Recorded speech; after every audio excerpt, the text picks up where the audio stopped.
আকবার নারায়ে তাকবীর নারায়ে তাকবীর নারায়ে তাকবীর আল্লাহু আকবার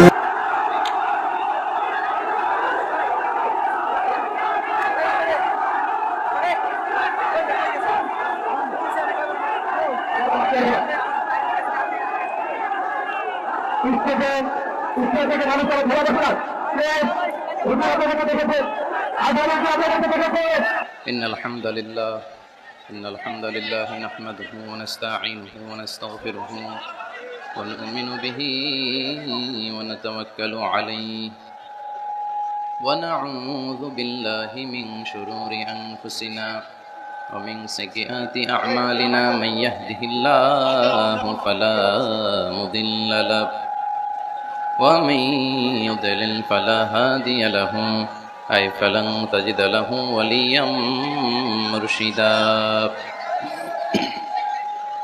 ونشهد أن لا إله إلا الله وحده لا شريك له والذي لا ضد له ولا ند له لا مثل له ولا مثيل له لا وزير له ولا كفيل له لا شبه له ولا شبيه له لا ولد له ولا والد له وهو الواحد الفرد الصمد لم يلد ولم يولد ولم يكن له كفوا أحد ونشهد أن سيدنا ونبينا وحبيبنا وبشيرنا ونذيرنا وطبيبنا وطبيب أرواحنا وحبيبنا وحبيب ربنا محمدا عبد الله ورسوله أرسله بالحق بشيرا ونذيرا وداعيا إلى الله بإذنه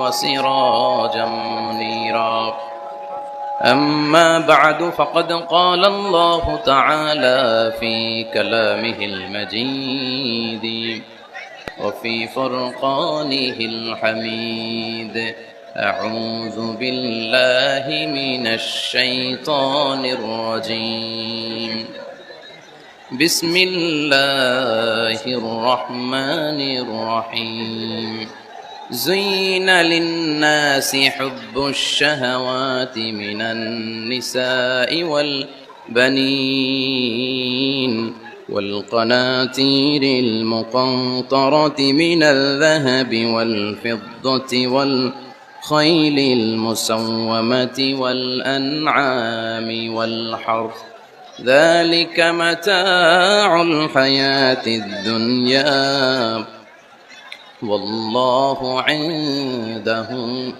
حسن المآب إن الله وملائكته يصلون على النبي يا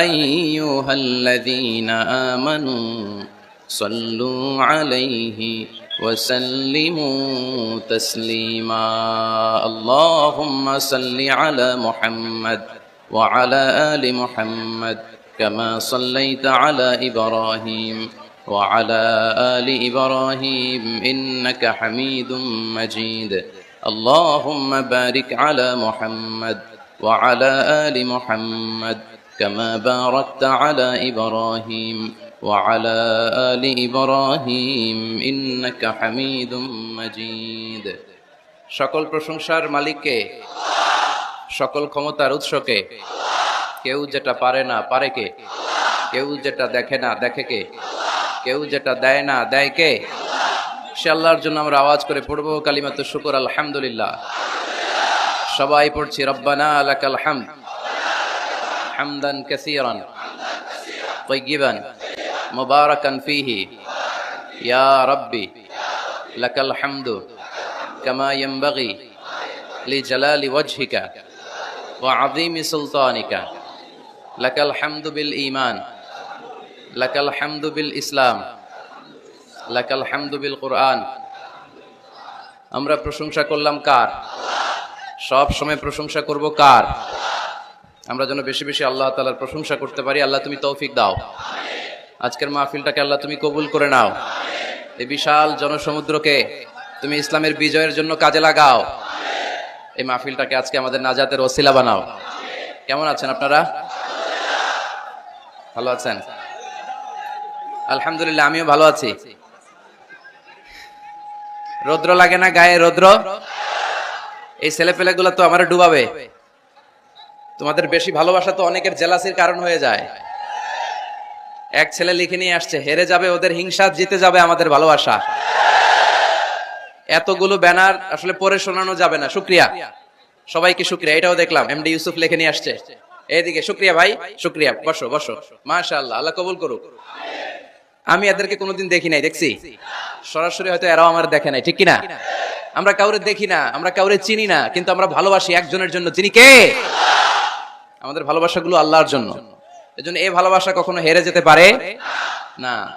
আল্লাহ আমাদের ভালোবাসাগুলো যেন ইসলামের জন্য হয়, কোরআনের জন্য হয়। এই যে রৌদ্রে অনেকে তাকাতে পারতেছেন না, কষ্ট হচ্ছে না? প্যান্ডেল হইলে ভালো হইতো, তাই না? ওই যে তাকাইতে পারতেছেন অনেকে, এরকম হাত দিয়ে আছে।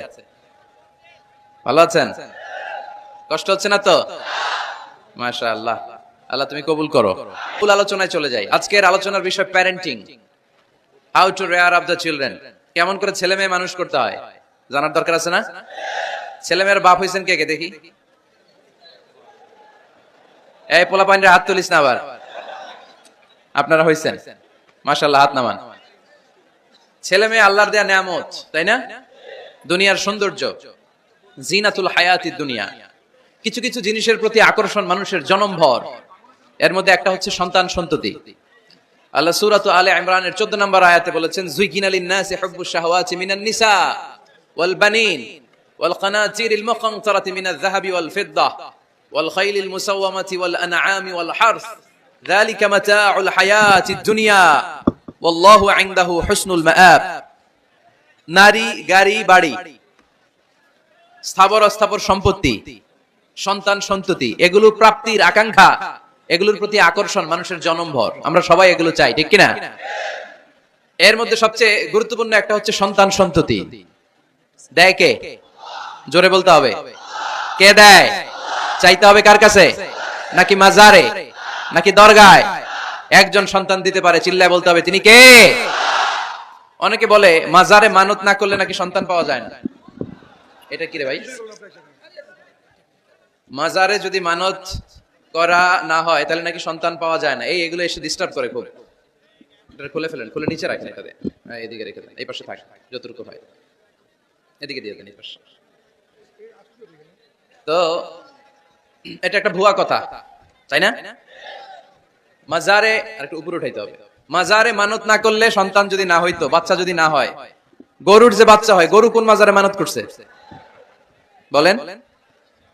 মাজারের বিরুদ্ধে আমাদের অবস্থান নয়। মাজার হচ্ছে মাকানু জিয়ারা, যেখানে মানুষ জিয়ারত করে, ভিজিটিং প্লেস। আসলে শব্দটা হবে মাকবার, মানে কবর। কারো কবরে যাওয়া, জিয়ারত করা, এটা সুন্নাহ। কবর দেখলে আমরা সালাম দেই, ঠিক কিনা? এটা সুন্নাহ। তবে কবরে শুয়ে থাকা ব্যক্তির কাছে চাওয়া যায় না। চাওয়া যায়? ইদা সাআলতা ফাসআলিল্লাহ, যখন চাইবে কার কাছে চাইবে? ওয়া ইদা ইসতাআনতা ফাসতাইন বিল্লাহ, সাহায্যের হাত যদি পাতো কার কাছে পাতবো? ওনার ভান্ডারে কমতি আছে, ঘাটতি আছে? আমাদের যার যা লাগবে সবও যদি উনি দিয়ে দেয়, ওনার কমতি পড়বে নাকি? সুবহানাল্লাহ পড়েন। এজন্য মাজারে মানত না করলে সন্তান পাওয়া যায় না, এটা ভুয়া কথা, তাই না? তাহলে ছাগলের বাচ্চা হয় কেমনে? গরুর বাচ্চা হয় কি করে? এরা তো কোথাও মানত করে না। তাহলে বুঝা গেল সন্তান দেওয়ার মালিক কে? এটা অনেক বড় নেয়ামত। আমরা অনেক সময় বুঝি না, আমরা অনেক সময় খেয়াল করি না। এটা অনেক বড় নেয়ামত।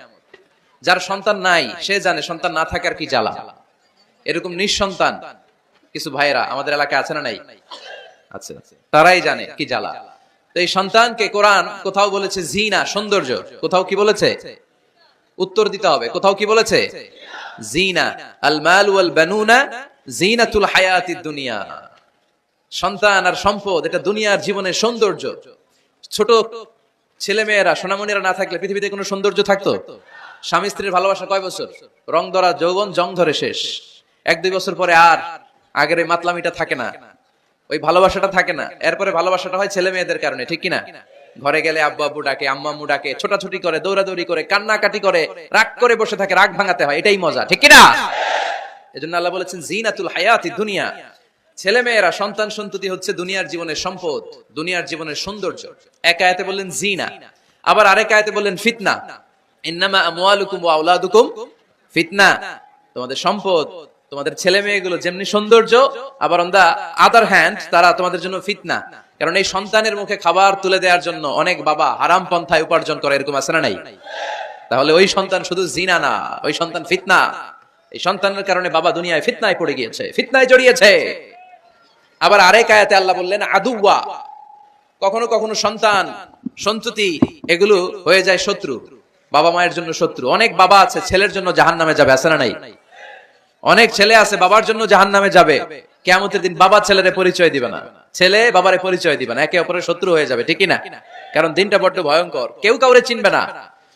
সেদিন হবে 50,000 বছরের সমান একটা দিন, সবার মুখে একটাই চিৎকার, ইয়া নাফসি ইয়া নাফসি। আকাশের জলজলে সূর্যটা অনেক দূরে, তারপরেও তাকাতে কত সমস্যা হয়, অনেকে এইভাবে আছেন। সেই সূর্যটা, তেজদীপ্ত সূর্যটা কিয়ামতের মাঠে মাথার একেবারে কাছাকাছি চলে আসবে। সূর্যের প্রচন্ড তাপে মাথার মগজগুলো গলে গলে নাকের ছিদ্র আর কানের ছিদ্র দিয়ে বেয়ে বেয়ে পড়বে।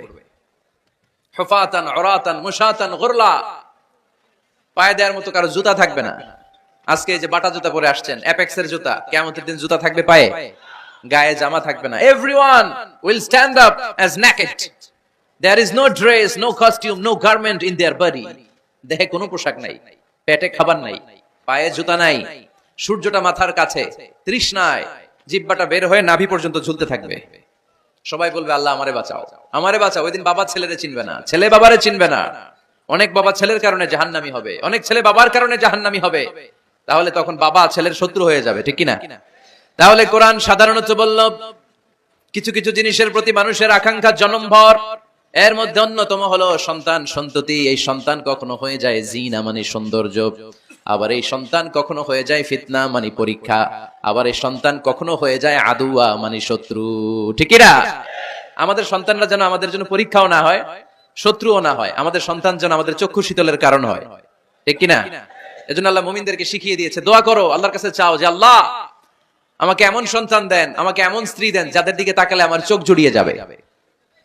আল্লাহ বললেন তোমরা আমার কাছে চাও আর পড়ো, রব্বানা হাব লানা মিন আজওয়াজিনা ওয়া যুররিয়াতিনা কুররাতা আ'য়ুন ওয়াজআলনা লিল মুত্তাকিনা ইমামা।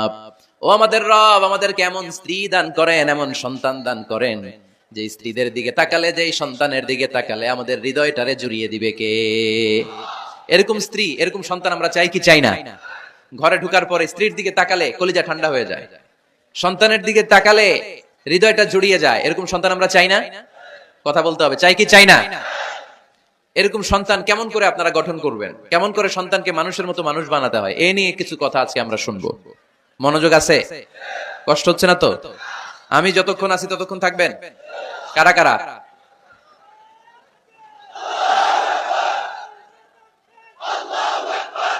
মাশাআল্লাহ, মাশাআল্লাহ। তাহলে থাকেন আমার সাথে, বসেন, কথা বলি কিছু। আসলে এগুলো খুব জরুরি ওয়াজ। কি করে ফ্যামিলি ঠিক করবেন, কি করে দাম্পত্য জীবনটাকে সুখময় করবেন, কি করে সমাজটাকে ভারসাম্যপূর্ণ করবেন, কি করে ছেলে মেয়েদেরকে মানুষের মতো মানুষ করবেন, এগুলো জানার দরকার আছে না নাই? এর কারণ আমি প্রায় বলি, খেয়াল করে শুনেন, খুব জরুরি কথা, এদিক সেদিক তাকানো যাবে না, সময় কম। আমার দিকে তাকান, আমার দিকে তাকান। এই পৃথিবীতে গরুর পেট থেকে যেটা বেরোয় এটা গরু হয়ে যায়, ছাগলের পেট থেকে বেরোলেই ছাগল হয়ে যায়, মুরগির পেট থেকে বেরোলেই মুরগি হয়ে যায়, কিন্তু মানুষের পেট থেকে বেরোলেই ওটা মানুষ হয়ে যায় না, ওটা মানুষ করতে হয়, মানুষ বানাতে হয়, ঠিক কিনা? খালি চোখে আপনি যা দেখেন সব কিন্তু মানুষ না, এগুলো জনসংখ্যা। এগুলো কি? বাড়ছে জনসংখ্যা, কমছে মানুষ। এজন্য আমরা আমাদের ছেলে মেয়েদেরকে মানুষের মতো মানুষ বানাতে চাই, ইনশাআল্লাহ। পড়েন। এখন কিভাবে মানুষের মতো মানুষ বানাবো? অনেক মা বাবা ছেলে মেয়েদেরকে নিয়ে উদ্বিগ্ন, আমাদের কাছে আসে, হুজুর কি করব ছেলেটারে নিয়ে, কোন প্রতিষ্ঠানে দিব, কিভাবে মানুষ করবো, হুজুর একটু বলে দেন। এরকম উদ্বিগ্ন অভিভাবক আছে না নাই? সব বাবা মাই চায় ছেলে মেয়েদের উজ্জ্বল ভবিষ্যৎ। কোন বাবা মা চায় তার ছেলেটা টেন্ডারবাজ হোক? উত্তর দেন।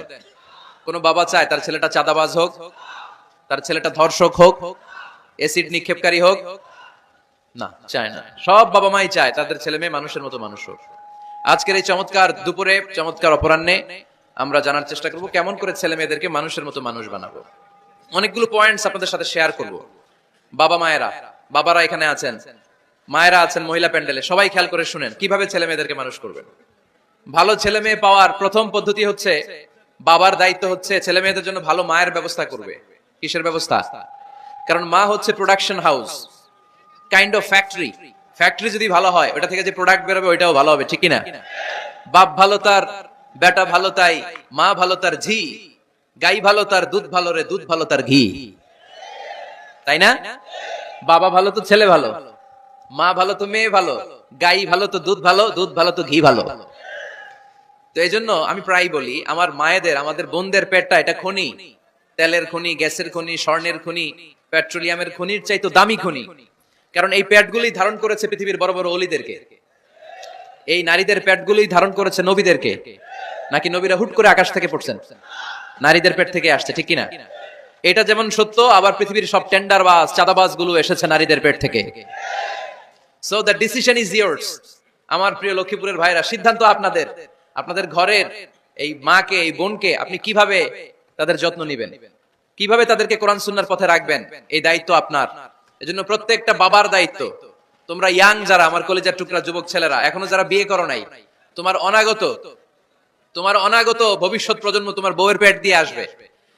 So when you choose your life partner, you don't choose your life partner only. At the same time, you are choosing the mother of your upcoming sons and daughters. আপনি যখন বিয়ের জন্য মেয়ে খুঁজেন, আপনি শুধু মেয়েই খুঁজেন না, পাশাপাশি আপনার অনাগত যে ছেলে মেয়েগুলো দুনিয়ায় আসবে তাদের মাও খুঁজতেছেন, ঠিক কিনা? সো মা যদি ভালো হয়, ফ্যামিলি ভালো। আমাকে একটা শিক্ষিত মা দাও, আমি একটা শিক্ষিত সমাজ উপহার দিব, ঠিক কিনা? এজন্য প্রথম দায়িত্ব হচ্ছে ছেলে মেয়েদের জন্য ভালো মায়ের ব্যবস্থা করা। ওমরে ফারুক রাদিয়াল্লাহু তাআলা আনহু যখন খলিফা, এক বাবা এসে বিচার দিল, খলিফাতুল মুমিনিন, আমিরুল মুমিনিন, আমার ছেলে আমার কথা শুনে না, বেয়াদবি করে। ওমরে ফারুক ডাকলেন, তুমি তোমার বাবার সাথে বেয়াদবি করো? এটা তো কবিরা গুনাহ, তুমি তো জাহান্নামে যাবে এরকম করলে। ছেলে বলে, হ্যাঁ আমিরুল মুমিনিন, সব দায়িত্ব কি আমাদের? বাবা মার দায়িত্ব নাই? ওমরে ফারুক বললেন, আছে। কি দায়িত্ব আছে? ওমরে ফারুক বললেন, বাবার তিনটা দায়িত্ব। নাম্বার 1, আইয়ানতাকিয়া উম্মাহ, বাবা তার ছেলের জন্য ভালো মায়ের ব্যবস্থা করবে। সুবহানাল্লাহ পড়বেন না? আইয়ুহসিনা ইসমা, ভালো নাম রাখবে। আইয়ুআল্লিমাহুল কিতাব, কোরআন শিক্ষা দিবে। এবার ছেলে বলে, শোনেন, আমার আব্বা এই তিনটার একটাও করে নাই, তিনটার একটাও করে নাই, আর বিচার দিতে আসছে আমার নামে। আমার মা হচ্ছে এক জাঞ্জি, নর্তকী নারী, এক অগ্নি উপাসকের কাছে ছিল, আদব, আখলাক, ভদ্রতা, সভ্যতা কিচ্ছু জানে না। এ আমার মা, আমার জীবনে কিছুই ভালো কিছু শিখায় নাই। নাম্বার 2, আমার নাম রাখছে সাম্মানি জুলা, ইয়ানি খানফাসা, আমার নাম রাখছে সামসিকা। নাম কি? এটা একটা নাম হইলো? ওয়ালাম ইউআল্লিমনি হারফাম মিন কিতাবিল্লাহ, আল্লাহর কিতাবের একটা অক্ষর আমারে শিখায় নাই। ওমর ফারুক এবার রেগে গেলেন, বাবার ঘাড়ে ধরলেন, তুই বেটা বিচার দিতে আসছিস ছেলেরে নিয়ে, এখন তোর বিচার হবে আগে। এক নাম্বার দায়িত্ব, ছেলে মেয়েদের জন্য ভালো মায়ের ব্যবস্থা করতে হবে। মা ভালো তো সন্তান ভালো, মা ভালো তো, এটা কি বুঝতে পারছেন? নাম্বার 2, ভালো মায়ের ব্যবস্থা করলেন, এবার দাম্পত্য জীবন শুরু করলেন। এবার আপনার আল্লাহর কাছে নেককার সন্তান চাইবেন। সন্তান দেওয়ার মালিক কে? আল্লাহর কাছে দোয়া করবেন, রব্বিলা তাযারনি ফারদা ওয়া আনতা খায়রুল ওয়ারিসিন। এটা নবীদের দোয়া, পারেন না দোয়াটা? সবাই পড়েন আমার সাথে, রব্বিলা তাযারনি ফারদা ওয়া আনতা খায়রুল ওয়ারিসিন। এর মানে হলো, আল্লাহ আপনি আমারে নিঃসন্তান বানিয়ে এই দুনিয়ায় রাখবেন না, আপনি তো উত্তম উত্তরাধিকার তৈরিকারী, আপনি উত্তম সন্তান দানকারী, ঠিক কি না? আল্লাহ তাআলা সন্তান দেন, এজন্য আপনি দোয়া করবেন, এই দোয়াগুলো পড়বেন। রব্বি হাবলি মিনাস সালিহিন, আমার সাথে সাথে আওয়াজ করে পড়েন, রব্বি হাবলি মিনাস সালিহিন। কেউ বাদ যাবেন না, আওয়াজ করে সবাই পড়ুন, রব্বি হাবলি মিনাস সালিহিন। এর অর্থ হচ্ছে, হে আল্লাহ আপনি আমাকে নেককার সন্তান দান করেন। আওয়াজ করে পড়েন আমিন। নেককার স্ত্রী, নেককার সন্তান আল্লাহর কাছে চাইতে হয় ভাইরা, না চাইলে পাওয়া যায় না। তাহলে 1 নম্বরে ভালো মায়ের ব্যবস্থা করলাম সন্তানের জন্য, 2 নম্বরে আমরা আল্লাহর কাছে দোয়া করলাম, 3 নম্বরে আল্লাহ দোয়ায় সাড়া দিলেন, আল্লাহ ছেলে বা মেয়ে কিছু একটা দিলেন, তখন শুকরিয়া করবেন কার? নাকি না শুকরি করবেন? অনেকে ছেলে পছন্দ করে, মেয়ে পছন্দ করেন, আছে না নাই? আলহামদুলিল্লাহ এখানে এরকম কেউ নাই। এই আছে, তুমি জানলা কেমনে?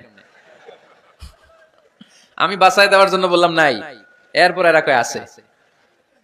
যদি কেউ থেকেও থাকে, চেঞ্জ ইউর মাইন্ড, আপনার মাইন্ডটা চেঞ্জ করেন। ছেলে হোক মেয়ে হোক, শুকরিয়া করবেন কার? কারণ পৃথিবীর এই যে বড় বড় বিজ্ঞানীরা মাইক বানাতে পারে, মোবাইল বানাতে পারে, কম্পিউটার বানাতে পারে, রকেট বানাতে পারে, জেট প্লেন বানাতে পারে, হেলিকপ্টার বানাতে পারে, কিন্তু পৃথিবীর সব বিজ্ঞানীরা মিলে একটা বাচ্চা বানাতে পারবে? একটা সন্তান বানাতে পারবে? আর্টিফিশিয়াল মাঝে মাঝে রোবট বানায়। একটা রোবট আসছিল আমাদের দেশে, সোফিয়া নামে, মনে আছে? এরকম আরো ডেভেলপড রোবট তারা বানিয়েছে, কিন্তু এগুলোও কাজ করে না। এদিকে যাইতে গেলে মাঝে মাঝে ওদিকে চলে যায়। আর এগুলোর সিস্টেম সফটওয়্যার ভিতরে ঢুকাই দিতে হয়, সফটওয়্যারে যা, এর বাইরে কিছু বলতে পারে না। তাহলে গোটা বিশ্বের সবগুলো রোবট এক জায়গায় রাখলে আল্লাহর দেয়া একটা মানুষের ব্রেনের সমান হবে? এই পৃথিবীর সবচেয়ে পাওয়ারফুল কম্পিউটারের নাম হচ্ছে দি ক্রে 1 সুপার কম্পিউটার। আমেরিকার মিলিটারি বেজে বিভিন্ন ম্যাথমেটিক্যাল ইকুয়েশন ড্র করার জন্য এই কম্পিউটার তারা ইউজ করে। এরকম 10,000 সুপার কম্পিউটার মিলেও একটা হিউম্যান ব্রেনের সমান হবে না। চিল্লায় পড়েন সুবহানাল্লাহ। তাহলে ছেলে হোক মেয়ে হোক, শুকরিয়া করব কার? অনেকে ছেলে হইলে মহা খুশি, পাড়ার সবাইরে মিষ্টি খাওয়ায়, মেয়ে হইলে খুশি হয় না। আছে না নাই?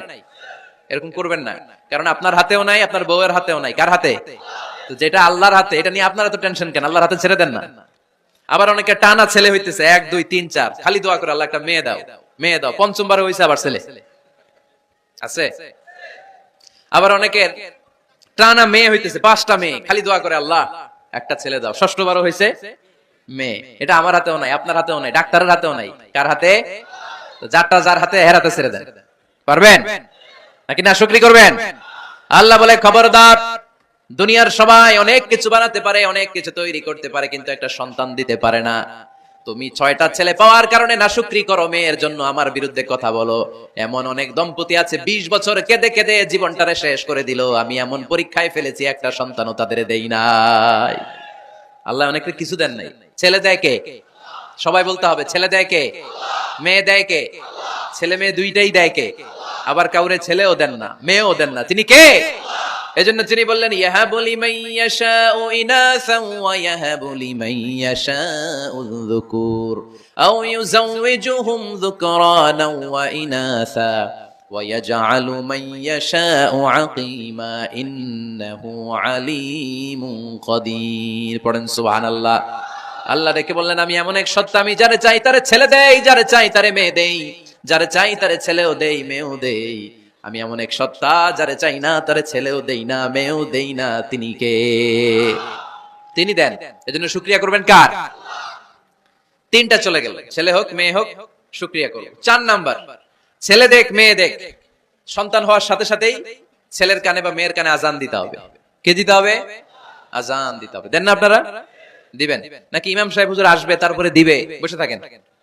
খতিব সাহেব হুজুর না আসলে তার আজান দেওয়া যাবে না, বড় হুজুর না আসলে তার দেওয়া যাবে না, এরকম না। মুসনাদে আহমদ ইবনে হাম্বলের হাদিস, ফাতেমা রাদিয়াল্লাহু তাআলা আনহার প্রথম সন্তান ইমাম হাসান রাদিয়াল্লাহু তাআলা আনহু, আল্লাহ রাসূলের নাতি ইমাম হাসান যখন জন্মগ্রহণ করলো, বিশ্বনবী নিজে এসে হাসানকে কোলে নিয়ে হাসানের কানের সামনে আজান দিয়েছেন। আযানা রাসূলুল্লাহি সাল্লাল্লাহু আলাইহি ওয়াসাল্লাম আলা উযুনাইল হাসান হিনামা ওয়ালাদাতহু ফাতিমাতু বিসসালাহ। বিশ্বনবী নিজে আজান দিয়েছেন। আজান দিতে পারেন আপনারা? পারেন না সবাই? আল্লাহু আকবার, আল্লাহু আকবার, আল্লাহু আকবার, আল্লাহু আকবার। পারেন না আজান দিতে? নিজের ছেলের কানের সামনে নিজে আজান দিবেন। যদি নানা হয়ে থাকেন, নানা নাতির কানের সামনে যে নানাই আজান দিবেন। চাচা যে ভাতিজার কানে আজান দিবেন। আজানের জন্য বসে থাকা লাগবে? আমরা প্রত্যেকে আজান পারি কি পারি না? তো কেন আজান দিব বাচ্চার কানে? 2টা সিগনিফিকেন্স। নাম্বার 1, যদিও বাচ্চার আমলনামা শুরু হয় নাই, জাস্ট নিউ বর্ন বেবি, এই মাত্র জন্মগ্রহণ করলো, কিন্তু পৃথিবীতে আসার সাথে সাথেই আল্লাহ বলে ওর কানের সামনে আমার তাকবীর দিয়ে ইসলামটা ওর কানের ভিতরে ঢুকায় দাও, ঢুকায় দাও। শুরু থেকেই তাকবীর দিয়ে ইসলামের পরিচয় ওর কানের সামনে দিয়ে দাও। This is the significance number 1। Significance number 2, এই পৃথিবীতে যখন কেউ আসে, শয়তান যে তার শত্রু এসে ইয়াতানু ফি জামবাই ইবনে আদম, বনি আদমের 2 পা ধরে 2টা গুতা মারে, আর বাচ্চা ওয়া ওয়া করে কেঁদে ওঠে। বনি আদম পৃথিবীতে আসার সাথে সাথে শয়তান গুতা মারে আর জানান দেয় তোদের কারণে আমি জাহান্নামী, তোরে সারা জীবন এমন ওয়াসওয়াসা আমি দিতে থাকবো, তোদেরকে জাহান্নামী বানানোর আগ পর্যন্ত আমি ক্ষান্ত হব না। আমি যে দুনিয়াতে ওয়াসওয়াসার জন্য এসেছি, আমার উপস্থিতি, আমার অস্তিত্ব আমি জানান দিলাম। গুতা মারে। তো শয়তানে করবে শয়তানের কাজ, আমরা করব আমাদের কাজ, ঠিক কি না? শয়তান মারবে গুতো, আর আমরা কি দিব? চিল্লায় বলতে হবে কি দিব? মনে থাকবে, ভুলে যাবেন না তো আবার। নাম্বার 2, তাহনিক করা সুন্নাহ। তাহনিক হচ্ছে খেজুর, কোন আলেম খেজুর একটু চিবিয়ে ওই চিবানো খেজুরটা বাচ্চার ঠোঁটের মধ্যে লাগাই দিবে। আল্লাহ রাসূল সাল্লাল্লাহু আলাইহি ওয়াসাল্লাম বাচ্চাদেরকে এরকম তাহনিক করতেন। যদি খেজুর পাওয়া না যায়, একটু মধু নিয়ে মুখের মধ্যে লাগাই দিবেন। আধুনিক মেডিকেল সায়েন্স এটাকে খুবই স্বাস্থ্যসম্মত বলেছে, হেলদি। কারণ বাচ্চা যখন দুনিয়াতে আসে তার নিউট্রিশন চ্যানেলটা মানুষ কেটে দেয়। তার নিউট্রিশন চ্যানেল হচ্ছে তার নাভির সাথে তার মায়ের জরায়ুর একটা কানেকশন। তার মায়ের জরায়ু থেকে সে এনার্জি পেত, নিউট্রিশন পেত। মানুষ যখন এটা কেটে দেয় তখন তার নিউট্রিশন সাপ্লাই বন্ধ হয়ে যায়, কিন্তু তার এনার্জি খরচ করার প্রবণতা বেড়ে যায়। সে এসে ওয়া ওয়া চিৎকার করে, চিৎকার মারতে তার এনার্জি লাগে। সে হাত পা ছোটাছুটি করে, তার এনার্জি লাগে, কিন্তু এনার্জি নাই। এনার্জি লাইন আমরা কেটে দিছি, তাই ইনস্ট্যান্ট এনার্জি সাপ্লাইয়ের জন্য বিষ্ণুনবী বলেছেন তাহনিক করে মুখে মিষ্টি ঢুকায় দাও। সুবহানাল্লাহ পড়বেন না? এখন চিকিৎসা বিজ্ঞানও বলছে নিউ বর্ন বেবি, নবজাতক বাচ্চার মুখে যদি মধু দেওয়া হয় বা খেজুর লাগিয়ে দেওয়া হয়, ব্রেইন হ্যামারিং থেকে সে বেঁচে যায়। তার ব্লাড সুগার লো হয়ে যায়, কিন্তু মিষ্টিটা দেওয়ার সাথে সাথে এনার্জি সাপ্লাই হয়। সুবহানাল্লাহ পড়েন। আল্লাহর হাবিব সাল্লাল্লাহু আলাইহি ওয়াসাল্লামের কাছে কোনো বাচ্চা নিয়ে আসলেই বিষ্ণু সাল্লাল্লাহু আলাইহি ওয়াসাল্লাম বলতেন, এই খেজুর নিয়ে আস, কে নিয়ে আসো। খেজুর আনলে একটু চিবিয়ে বাচ্চার মুখে খেজুরের রস ঢুকায় দিতেন। আল্লাহ রাসূল সাল্লাল্লাহু আলাইহি ওয়াসাল্লাম আগে আগে মদিনায় চলে আসলেন। আয়েশা রাদিয়াল্লাহু তাআলা আনহার বড় বোন, আম্মা জান আয়েশার 13 বছরের বড় আসমা বিনতে আবি বকর, উনি গর্ভ ধারণকারী অবস্থায় মক্কা থেকে মদিনায় হিজরত করে আসলেন। উনি বললেন, আনা মুতিম,